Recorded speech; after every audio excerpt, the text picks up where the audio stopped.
E o que seria uma estratégia organizacional? Depois de entender o que é estratégia, que a gestão organizacional está dentro do ciclo lá do PODC, depois de entender que a gente vai ter cenários diferentes, a gente tem que pensar em estratégias organizacionais, que é por que, o que e como essas organizações atuam e se relacionam. Ela está correlacionada, quando eu vou traçar a estratégia depois de fazer esse planejamento, com a definição dos conjuntos de produtos e serviços, ou seja, o que eu faço, o que eu oferto, com o segmento de mercado proposto pela empresa que eu estou, pela organização que eu estou em determinado momento. Tem muito tema, tem muito autor que fala sobre estratégia organizacional. Eu trouxe aqui o Djalma de Oliveira, porque ele fala sobre a importância da estratégia. Ele vai destacar o quê? Além de ser um instrumento administrativo para facilitar e otimizar a interação das pessoas, como eu vinha falando, estava ali a questão da estratégia, que é entender esse produto e serviço que eu ofereço com a minha posição de mercado, né?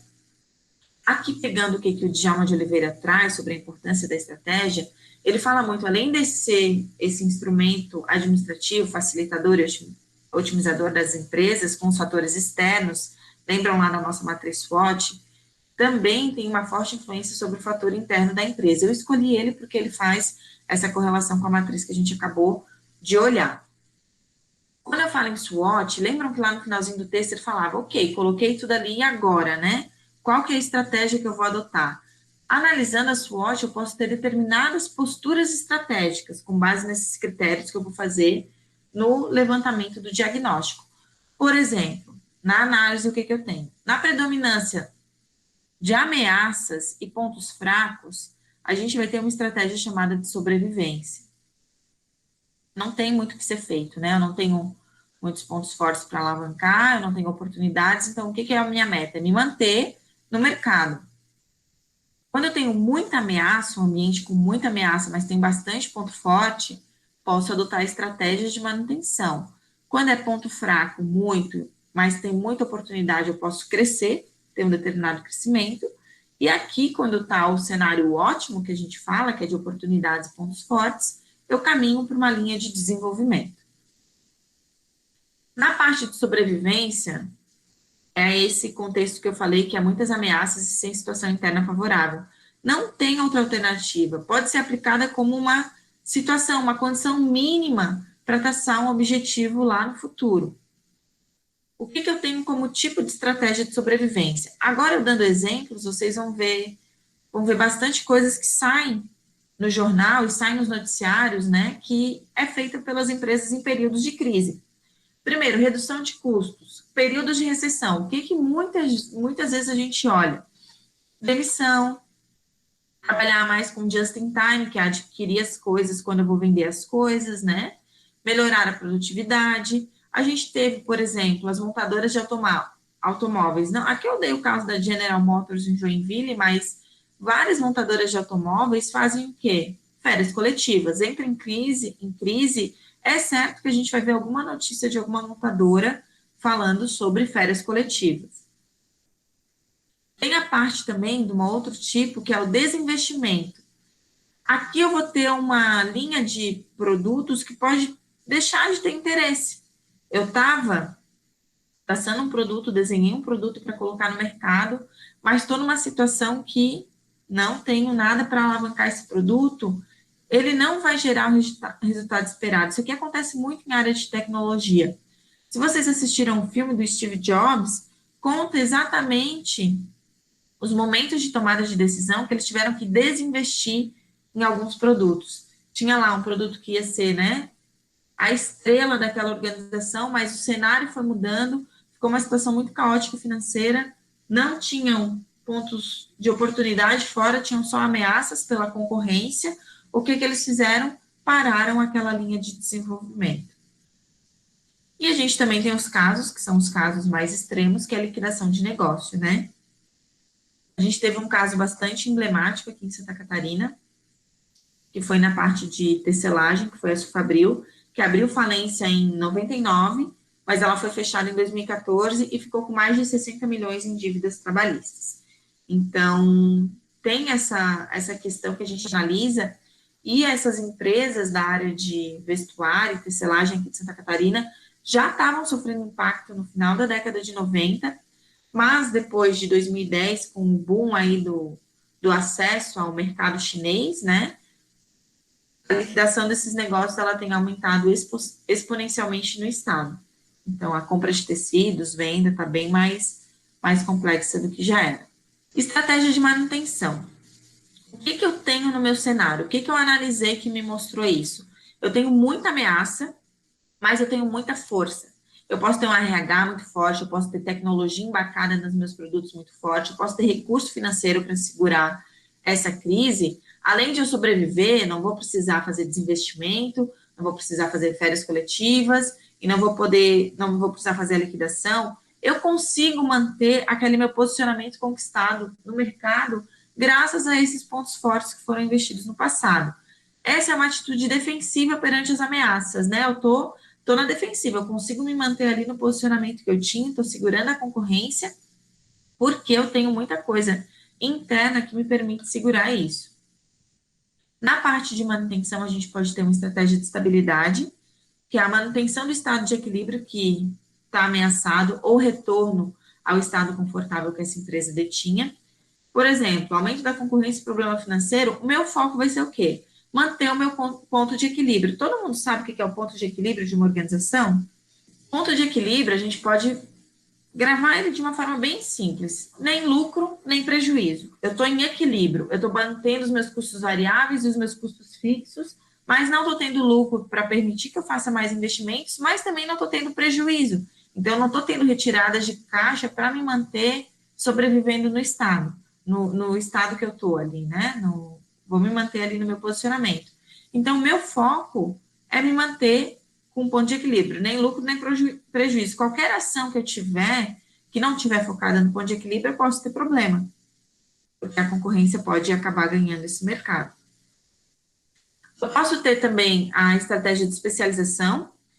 O que eu vou fazer? Eu tinha muito produto, muito serviço. O meu foco aqui nesse momento de muita ameaça, mais com ponto forte, é escolher alguns produtos-chave e tornar eles produtos estrela, tornar eles produtos rentáveis, tornar eles produtos que garantam a competitividade. Aqui eu tenho uma vulnerabilidade, porque eu vou ter a dependência desses poucos produtos, mas ao mesmo tempo, se der certo essa minha estratégia de especialização, se der certo esse meu investimento em especialização desse produto ou serviço, eu posso ter um boom e um aumento no meu faturamento. Por exemplo, a gente teve uma grande especialização da produção da moda praia em Santa Catarina.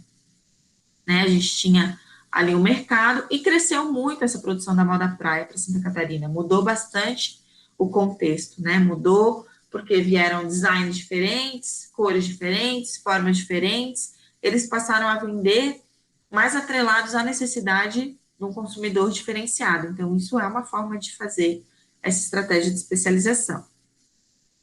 De nicho, aqui, o que eu vou fazer numa estratégia de nicho? Além ali da especialização de escolher produtos ou serviços estrelas, aqui eu vou olhar lá para o cliente e vou me restringir ainda mais. Eu vou ter um único produto nesse mercado, preciso conhecer muito mais esse meu segmento do cliente. Aqui eu estou citando a Papíssima, porque é uma empresa que se especializou, era uma empresa da área de alimentação, e analisando as questões de mercado, se especializou em comida saudável para crianças. Então, faz aquelas papinhas saudáveis, sabe? Foi um nicho que eles escolheram. É um nicho muito específico, né? O nicho próprio da alimentação para bebê já é um nicho específico. A alimentação para bebês comercializada de forma saudável, sem conservantes e tudo mais, cria um nicho dentro do próprio nicho. Vocês conseguem enxergar isso? Posso ter também a estratégia de crescimento. O que eu vou ter aqui? Eu tenho um ponto fraco, mas eu tenho um mercado ali, olhando fora da minha organização, eu tenho um mundo de oportunidades, um oceano de oportunidades. Então, aqui é onde eu aproveito o quê? Para lançar novos produtos, lançar novos serviços e aumentar as vendas. Posso ter estratégia de crescimento focada na inovação, que vai ser cada vez mais tecnologia embarcada nesses produtos e criar um impacto de necessidade na mente desse consumidor. Quem faz isso muito hoje são as empresas de tecnologia, né? A Apple aí desponta sempre como a cultura, a filosofia Apple. Não sei se algum de vocês tem, mas conversando com pessoas que têm, elas não conseguem mudar. elas não conseguem mudar de sistema operacional, talvez eu possa falar, porque tem toda uma análise dessa necessidade. Sempre está sendo, agora, por exemplo, vai ser lançado um iPhone 12. Aí eu fico olhando, assim, esses lançamentos, porque vocês sabem que na tecnologia os aparelhos são feitos para durar de 2 a 3 anos, né? Depois disso, a capacidade de dados e processamento deles já não é mais compatível com um tanto de inovação que eles embarcam dentro dos aplicativos que a gente hoje é reféns, né? A nossa vida está nos aplicativos. Então, tem essa cultura, tem essa filosofia. Então, está muito em produtos inovadores. De internacionalização, aqui a gente teve a VEG, que fez um grande salto aí de internacionalização no Estado. A Tigre também tem alguns exemplos. Pensando em empresas aqui de Santa Catarina, que eles olham o mercado, têm oportunidades fora. Muitas vezes internamente ali eu não estou conseguindo alcançar o mercado nacional, mas eu tenho oportunidades fora. Eu ponho plantas dessas fábricas em outros países para me garantir uma estratégia de crescimento. Tem a parte joint venture. O que significa esse joint venture? São duas empresas que fortalecem o negócio. Elas se juntam, né?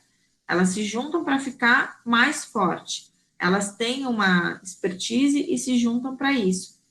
Aqui a gente tem essa Dinâmio, que foi feita uma fusão de duas empresas, né? Uma de Blumenau e uma de Joinville, se juntaram, fizeram um joint venture para se tornarem mais competitivas e passaram a ter maior cobertura geográfica, mais funcionários e ficaram donatárias lá dos produtos da Microsoft, como resolução de problemas. De expansão, é um aumento de produção que a empresa fornece ao mercado. Ela olha o mercado, ela está atenta ao que está acontecendo. Então, a gente tinha a Hering tradicional. Quem é daqui conhece, eu não sei qual é a força da Hering nos outros estados. A Hering lançou toda uma linha Kids, expandiu os mercados para um novo nicho, expandiu os mercados para uma nova possibilidade e tem uma rentabilidade muito boa nesse Hering Kids.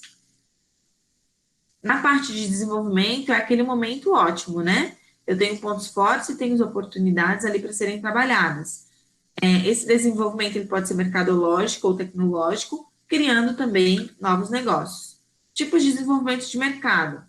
Eu analiso novos mercados. Quando eu falo de analisar novos mercados, eu estou falando de analisar novos potenciais clientes, novas necessidades que esses clientes podem ter, ou levar esse meu produto e esse meu serviço a quem nem achou que tinha aquela necessidade. Por exemplo, o que aconteceu na aviação, que talvez seja o exemplo mais impactante que a gente teve aqui no país. Quantas pessoas vocês conheciam que tinham andado de avião na década de 90? Quantas pessoas que andaram de avião depois dos anos 2000?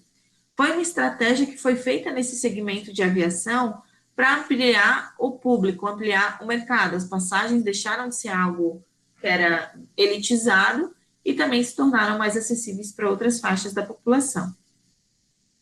O tipo de estratégia de produto ou de serviço, vou desenvolver melhor os produtos, serviços para o mercado atual, eu olho para esse mercado, né? Trabalho aqui muito com embalagem, com tamanhos, com forma que esse produto pode ser conservado. O que tem crescido muito aqui em termos de produtos e serviços são produtos para as famílias pequenas, tanto em alimentação quanto em limpeza, tanto em delivery, tanto quanto marmita, quanto ir ao supermercado. Há quantos anos atrás vocês imaginavam ter caixas de leite pequenas? Há quantos anos atrás vocês imaginavam comprar comidas saudáveis congeladas ou pães, né, pães que são tradicionalmente grandes, menores? Então, tem essa mudança de olhar, né? Tem essa nova forma de encarar e aprimorar os produtos, pensando que esse é um segmento de clientes que está crescendo muito. Posso ter também a parte financeira, que vai ser a associação de duas empresas, né, nessa parte de desenvolvimento, uma com um ponto forte muito focado na questão de recurso financeiro, mas com pouca oportunidade mercadológica, e outra inversa, tem ponto forte, né, não tem um ponto forte ali do financeiro, mas tem uma oportunidade mercadológica. Isso aqui aconteceu muito com as microcervejarias, e aí não só em Santa Catarina, no país inteiro. Microcervejarias muitas vezes tinham o quê? A oportunidade, conseguiram entender a necessidade, analisaram aquele cliente, viram que era um mercado potencial em expansão, acabaram se juntando com empresas até de outras áreas, não necessariamente com esse mesmo produto, mas que tinham capital para investir. Então, elas acabaram tendo um crescimento. De capacidade, eu vou associar duas empresas que têm, aqui eu estou falando mais de tecnologia, né? Uma vai ter ponto forte de tecnologia, mas não tem essas necessidades tecnológicas, e a outra inverso, né? Oportunidade mercadológica e pouco ponto forte. Aqui eu faço muito desenvolvimento de aplicativo. Nos textos que a gente leu, tanto da aula passada quanto dessa aula, se fala um pouquinho dessas estratégias, né? Se fala um pouquinho sobre essas mudanças aí que tiveram e se juntam algumas startups, criam ali um novo produto, um novo aplicativo, e elas têm esse propósito de fazer isso. Uma outra estratégia seria a de estabilidade, são empresas para ganhar em aspectos mercadológicos e serem mais uniformes. A gente teve aqui a Brasil Foods, né, que a gente juntou uma empresa em Singapura e juntou a SATS Brasil Foods, que fizeram um grande aí conglomerado de empresas que hoje respondem por uma boa parte aí do mercado na área de alimentação. Posso ter também uma estratégia de diversificação. O que eu vou buscar aqui? Novas oportunidades, quando os produtos e serviços já estão saturados. O que eu vendo já está ali, já está batendo ponto de equilíbrio, já está me dando lucratividade, eu vou investir em novos produtos, porque ele está estável, eu não tenho mais inovação para fazer, eu não tenho mais como potencializar. Ele muitas vezes já foi um produto estrela. Posso adotar a diversificação. Ou também eu posso ter uma situação que esses produtos estão tão estáveis que já mudou tanto o mercado que ele não vai mais ter a lucratividade que ele tinha, ou ele começa a entrar em declínio. Então, aquele meu produto que era o carro-chefe não me atende mais. Só que aqui eu tenho recurso para fazer novos investimentos sem perder a posição, porque eles me mantêm ali, de certa forma, no meu ponto de equilíbrio, eles me mantêm com posicionamento, com nome no mercado, e eu tenho como fazer desenvolvimento, que é aplicar recurso em novos produtos, novos serviços e ter um maior retorno dos projetos investidos. O que é importante dessa parte de gestão estratégica? Eu não adoto só uma, né? Se vocês estão lendo, não, mas isso que a professora falou também não pode ser joint venture, isso também não pode ser uma estratégia de sobrevivência. Muitas vezes está lançando um novo produto e ao mesmo tempo demite pessoas? Pode, né? O importante é que não tenha conflito nisso que está sendo feito. Eu posso ter um joint venture, que é de crescimento, com estabilidade ali no desenvolvimento, que foi o que a Brasil Foods fez. Então, ela juntou, né? Fez uma estratégia para crescer, fez uma estratégia para ser estável e ganhar mais mercado. Então, foi isso que aconteceu com ela.